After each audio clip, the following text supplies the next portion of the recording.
Yeah, it should be a lot of fun. Let's start in the NFC North, where the Chicago Bears were an overtime loss away from advancing to the NFC title game. They ultimately lost to the Rams. As we know, Rams lose to the Seahawks. Seahawks win the Super Bowl, on and on. But the Chicago team entering another year under Ben Johnson is still very much on the rise, despite how well it played last year. Loses DJ Moore, but for the most part, that offense still incredibly intact. We're looking at an over-under 9.5 wins, as you can see on your screen. Odds to win the North, plus 310, making the playoffs. That's minus money, right around minus 125, and winning the conference 13-1. What's your outlook on Chicago? So you're going to ask a Packers fan to say nice things about the Bears. This is going to be tough, but I think I can do it. I mean, one of the things they did very well last year, they were 8-5 in one-score games, and certainly the amount of primetime and holiday exposure they're getting next year suggests that they are going to continue on an uphill trajectory with Ben Johnson, especially if Caleb Williams continues to develop. I mean, he is a killer in the fourth quarter and then come from behind victories, right? Like he was amazing last year. So I still don't like them to win the division. My division winner might surprise you a little bit.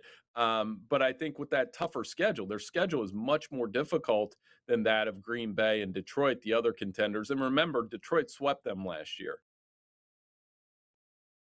Well, I'll try and make a Packers fan say nice things about the Lions. I don't know if that's more difficult than the Bears. You tell me. But Detroit, we're looking at a situation where this team plus 155 here to go out and win this division, the favorites, followed by your Packers at plus 230, the Bears as mentioned, and then the Vikings at plus 550. Personally, I give Minnesota absolutely no chance. I think this is an interesting spot for the Lions trying to bounce back from a subpar year last year, two new coordinators. There was just a lot of throughout the season, pardon me, trying to kind of find their way offensively and defensively. David Montgomery is gone, so not that it wasn't before, but it is truly, all eyes on Jahmyr Gibbs, likely going to be the number one overall pick in a lot of people's fantasy drafts going into this season.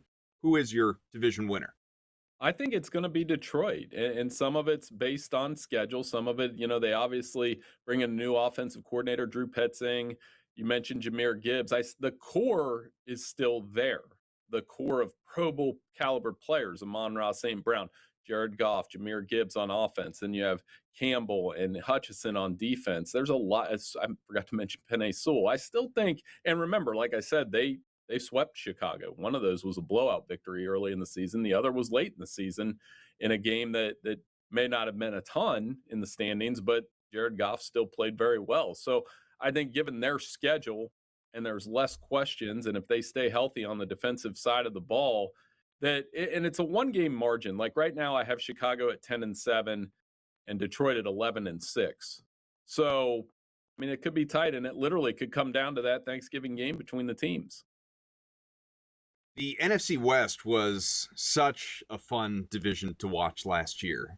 The Rams, the Seahawks, the Niners, they all had double-digit wins. The Rams are the betting favorite to win this next Super Bowl, in large part because it's just a stable environment. You improve defensively, you bring in McDuffie, most notably there from Kansas City. Obviously, the offense is the offense. You have the reigning MVP with Matthew Stafford. An over-under of 11.5. That's at even money. Winning the West plus 130. The NFC almost 4-1. The Super Bowl, as mentioned, 7-1. What's the outlook on LA? Well, I want to see how they respond to the early season travel. Do we consider that a, kind of throwaway month? Obviously, when you're playing in Melbourne, that's a huge game right off the bat, too. Mhm. And these teams had great success last season. They were it wasn't just the best division in football. It was one of the best divisions ever between the 49ers, Rams, and Seahawks. So I anticipate those games to be heavily competitive as well. I still like them to win the division. I think you might too. I wonder how they put away like the Ty Simpson succession question with Matthew Stafford. Does that become a distraction? I don't think it will as much once the season starts, unless Matthew Stafford gets hurt. But I really like this team's roster, and despite the draft questions, I think they're very capable of winning that division. AFC East is really at least on paper, a two-team division. Apologies to the Dolphins, who are very much rebuilding, the Jets, who are not there. It's the Patriots, who are coming off a 14-win season, albeit with a historically easy schedule. They've got their own stuff going on with the Mike Vrabel situation, though he is expected to be the head coach. And then you have the Bills, who another premature playoff exit despite a double-digit win season once again, but they lose out in the division to New England, and this team responds by, out goes Sean McDermott. Joe Brady gets promoted from OC to head coach. They bring in DJ Moore to give Josh Allen really his first viable number one wide receiver since Stephon Diggs. We'll see if he still has that in him, but 10.5 the over-under, minus money to win the division once again. The Patriots a much tougher schedule this year, winning the AFC at 5-1, the Super Bowl at 10-1. What do you think? I mean, if you don't like the Bills now, when will you like them? And I think that Super Bowl question is hanging over Josh Allen. I do like them to win the division. I do like them to clear this number. And if they don't, I mean, man, can you imagine? The one thing the NFL does like them in primetime too. We just talked about the Rams. The Bills-Rams game, you could make the argument in Week 5, that could be the best game on the NFL schedule. The Bills are playing the Bears. They're playing the Lions. They're playing the Chiefs. They definitely have a heavyweight primetime schedule. I think Josh Allen's the one guy that, I believe he's the only player who's finished in the top 5 in the MVP voting the last 3 years. He's that good. And I think they will win the division. And if they can't get to the Super Bowl this year, I don't know when that's ever going to happen.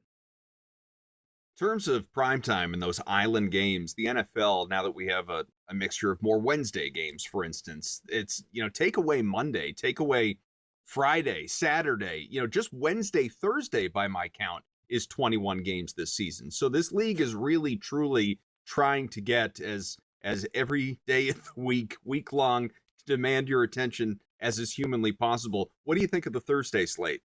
I mean, they're all over every continent, every streaming service, every channel, every night. And, I think, again, as a Green Bay fan, I hate that they're playing the Rams on the Wednesday night before Thanksgiving. I like to relax that night, and I'm going to be all uptight yelling at the TV and everything. But I would say this, I don't look for this to stop. I mean, they want these television windows. They want to dominate. And by the way, they put an awesome doubleheader against the college football playoff, capped with a primetime game with the Bills and the Bears. So I don't see the NFL stopping anytime soon. 9 international games, that is a record, and it is very much for the almighty dollar. It's not these international fans really care all that much. In about 15 seconds, what do you think of the Super Bowl rematch, Patriots-Seahawks, to open the year? It'll be fun. And I think Seattle, you normally take the Super Bowl champ. They've won the last couple. I'd probably take the Seahawks in that game.